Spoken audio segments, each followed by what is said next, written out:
நம்ம மதத்துக்கு என்ன பெருமைன்னா அந்த தியானம் தத்துவம் ஞானம் அப்படிங்கிற ரூபம் நமக்கு புரியலே, அது போயிடுது.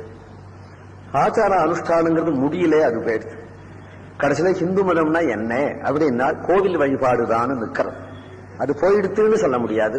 ஏன்னா இன்னைக்கும் எந்த தேவதையா இருக்கட்டும், எந்த கோவிலா இருக்கட்டும், லட்சக்கணக்கான ஜனங்கள் இன்னைக்கும் போறா, வெறிபிடிச்சாப்புல போறா. புதுசாக ஏற்பட்ட கோவில்களுக்கும் போறா, பழமையான புராதன கோவில்களுக்கும் போறா.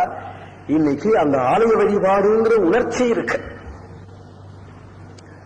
மக்களுடையதுதான் ராஜ்யம் அப்படின்னு ஆயிட்டதுனால கோவிலுடைய சொத்தெல்லாம் ஆக்கிரமிச்சுட்டு சில பேர் பழைச்சென்றிருந்தாலும், கோவிலுடைய திருவாபரணங்கள்லாம் சில பேர் கொள்ளை அடிச்சுட்டு போனாலும், ஆனால் மக்களுடைய நெஞ்சமட்டிலும் மாற்ற முடியாது. மக்களுக்கு ஆறுதல் கோவில்ல தான் இருக்கு. ஓடி போய் கோவில அழறா, பிரார்த்திக்கிறா, தெய்வம்னு நினைக்கிறாளே தவிர கல்லுன்னு நினைக்கல. நீ என்ன செவுத்துல எழுது, கல்லுன்னு எழுது, நீ என்ன பிரச்சாரம் பண்ணு, வால் நோட்டீஸ் போட்டு கொடு, பிரசங்க மேடையில கத்து, ஒன்ன லட்சியம் பண்ண மாட்டா, கோவிலுக்கு தான் போவா.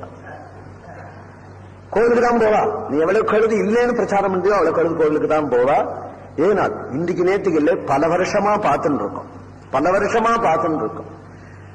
அப்போ அந்த கோவில்களுக்கு போகக்கூடிய இந்த மக்களுக்கு அந்த தெய்வம் பேசுறதுன்னும் காப்பாற்றுறதுன்னும் நம்மள ஆறுதல் இருக்குன்றுதானே போறது. அப்ப எங்க இருக்கு மக்கள் அப்படின்னா இந்து மக்கள் கோவிலுடைய ஆதாரத்தில் இருக்கு.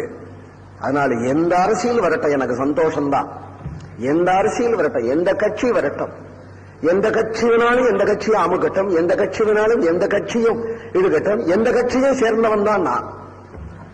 ஆனால் எந்த கட்சியும் கோவில்ல கை வச்சே ஆனால் ஒழிச்சுவிடும் இந்த மக்கள். மக்களுக்கு நீ வேற எதை பண்ணி கொடுத்தாலும் இந்த மக்களுக்கு சமாதானம் ஆகாது. நீ எவ்வளவு பெரிய ஆஸ்பத்திரியை கட்டு, எவ்வளவு சகஜங்கள் பண்ணி கொடு, எவ்வளவு டாம் கட்டு, எவ்வளவு ரோடு பண்ணு, எவ்வளவு மில்லுகளை ஏற்படுத்து, ஆனா கோவில்ல கை வச்சுட்டா ஒழிஞ்சு போயிடுவேன். அந்த உணர்ச்சி இன்னைக்கும் மக்களுக்கு இருக்கு. ஜாக்கிரதை. அந்த ஒரு ஹிந்து உணர்ச்சி உண்டு. அந்த உணர்ச்சி தான் இன்னைக்கு இந்த தர்மத்தை காப்பாற்றுறது. அப்படின்னு சொன்னா நமக்கு அந்த உரிமை இருக்கு. இந்த உரிமையோடு நாம கத்தணும். அதுதான் இன்றைய ஒரு சமுதாயம். அப்படி வைக்கணுமானால் எல்லா ஆலயங்களையும் உள்ள ஒரு வழிபாடும், ஆலயங்களுடைய புனருத்தாரணமும், ஆலயங்களுடைய சொத்து எவன் சொத்து, ஆலயங்களுடைய சொத்துனா எவன் சொத்து? தனிப்பட்ட கட்சியினுடைய சொத்தா, ஆள்ற கட்சியினுடைய சொத்தா, தனிப்பட்ட மனுஷனுடைய சொத்தா? எந்த காலத்துல யார் கொண்டு கொட்டினா அந்த நகைகளை ஒரு ஆலயத்துல ஜாக்கிரதையா வச்சிருக்கிறதுனால்தானே பொதுஜன சொத்து திருவாபரணா அனாமதேயமா போயிடுதுன்னா எப்படி போகும்? அனாமதேயமா எப்படி போகும்? உனக்கு தெரியாமையா போகும்? பிளான் போட்டு போறது, அவ்வளவா பிளான் போட்டு போறது. எங்க போறதுன்னு தெரியாதான்ல, எங்க இருக்குன்னு தெரியாதான்ல, யாருக்கும் தெரியும். தெரிஞ்சு பிளான் போட்டு போறது அவ்வளவு நகைகளும், பிளான் போட்டு போறது அவ்வளவு சொத்துக்களும், அவ்வளவு கடைகளும், அவ்வளவு நிலங்களும் பகிரங்கமா தெரிஞ்சே பொறுத்தியாரால ஆக்கிரமிக்கப்படுறது. அதுபோல பிளான் போட்டு போகிறது. ஆனா வெளியில வதந்தி திருட்டு போயிடுது, இன்னும் கிடைக்கல அப்படின்னு கொஞ்ச நாள் திருட்டு போனது கிடைச்சுதான் அப்புறம் தெரியாது, என்ன தண்டனைங்கிறதும் தெரியாது. ஏன் உன் அப்பன் பண்ணி வச்சதா, உன் பாட்டம் பண்ணி வச்சதா? ஒவ்வொரு கோயிலுக்கும் ஏராளமான திருவாபரணங்கள். எந்தெந்த காலத்துல ஒவ்வொரு ராஜாக்களும் ஒவ்வொரு ராணிகள். முஸ்லீம்னு சொன்னவே முஸ்லீம் ராணிகள் எத்தனை பேர் ரங்கநாதனுக்கு நகை பண்ணி வச்சிருக்கா தெரியுமா? ஆற்காடு நவாப்பு சொன்ன நவாப்பினுடைய பத்னி நம்ம ரங்கநாதனுக்கு நகை பண்ணி வச்சிருக்கா. இன்னைக்கும் கஜெட்ல இருக்கு. முஸ்லீம்கள் ரங்கநாதனுக்கும் கோவில்களுக்கும் நிலம் கொடுத்திருக்கா. இன்னைக்கு ஹிந்துக்கள் அதை பறிக்கிறா, ஹிந்துக்கள் அந்த நகைகளை கொள்ளை அடிக்கிறா. ஹிந்துக்களுக்கு துரோகியா இருக்கா இன்னைக்கு. ஏன்னா இதுக்குதான் சுதந்திரம்னு பெயர்.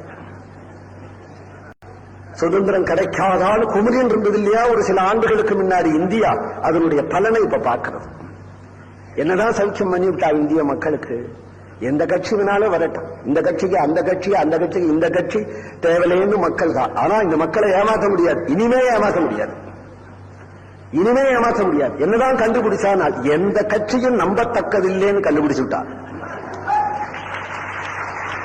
எந்த கட்சியும் நம்பத்தக்கதில்லைன்னு இன்னைக்கு கண்டுபிடிச்சு விட்டா. இந்த மக்களை இனிமே ஏமாற்ற முடியாது. தலையெழுத்தேன்னு ஓட்டு போடுறாளே தவிர நம்பிக்கையினால ஓட்டு போடுறது இல்லை, வேறு கதி இல்லை அப்படிங்கிறதுக்காக போடுறோம். ஆனா மன்னிக்க முடியாத ஒரு பெரிய குற்றம் மக்களுடையது இல்லை, ஆட்சியினுடையது. ஆட்சியினுடைய மன்னிக்க முடியாத ஒரு குற்றத்தை ஜனநாயகமாக இருந்தால், மக்கள்தான் அரசர்களாக இருந்தால், மக்கள் அந்த குற்றத்தை பறைசாற்ற உரிமை உண்டு. மன்னிக்க முடியாத ஒரு குற்றம் கோவில்களை கவனிக்காதது, கோவில்கள் சொத்துக்களை நகைகளை சூறையாடுறது. இது அப்பட்டமான சூறையாட்டமே தவிர பொது மனுஷன் திருடுறது இல்லை. இது அரசியல் கட்சியோ அல்லது அரசியல் கட்சியினுடைய சார்பு உடையவர்களோ திட்டம் போட்டு செய்யற காரியம் தான் இது. நிச்சயமா இது வெளியில நம்ம பறைசாற்றலாம், அதுக்கு நமக்கு உரிமை உண்டு. நம்மள அரசன்னு சொன்னா உரிமை உண்டு. இன்னைக்கு நடக்கிறது இவ்வளவு நேரம் காலையிலேன்னு கத்தினே இல்லையா? ரங்கநாதன் ரங்கநாதன், வரதராஜன் வரதராஜன், திருவேங்கடமுடையார். கத்தினால்தான் பக்தி இருக்குன்னு சொல்லல. கத்தாம இதுபோல என் உபன்யாசத்தை கேட்காம லட்சம் கோடி ஜனங்கள் கோவிலுக்கு போயிட்டு இருக்கா. எல்லாரும் என் உபன்யாசத்தை கேட்டுட்டு போகல.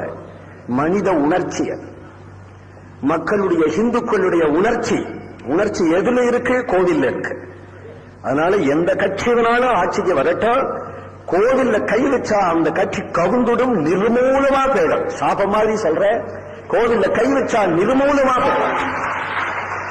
எப்படி போகன்னு சொல்ல முடியாது. மக்களுடைய குமுறலே ஒரு உருவத்தை உண்டாக்கும். அந்த மக்களுடைய குமுறலும் ஒழிச்சு விடும். அதனால நமக்கு பிராணன் கோவில். அதை காட்டுறதுக்காக தான் இந்த ஆச்சாரியாலாம் வந்தா. அழ்வார்களும் ஆச்சாரியர்களும் சைவத்தில் இருந்த திருஞான சம்பந்தர் போன்றவர்களும் வைஷ்ணவம் சைவம் முதலிய இவ்வளவு கோவில்களுக்கும் வழிபாடுகளையும் காண்பிச்சு இப்படி ஒரு வழிவகுத்து பக்தி மார்க்கத்துக்கு ஆலயம்தான் கதின்னு காண்பிச்சிருக்கிறார் இல்லையா? அதை நிரூபிக்கிறதல்லவோ இப்ப சந்தர்ப்பங்கள்.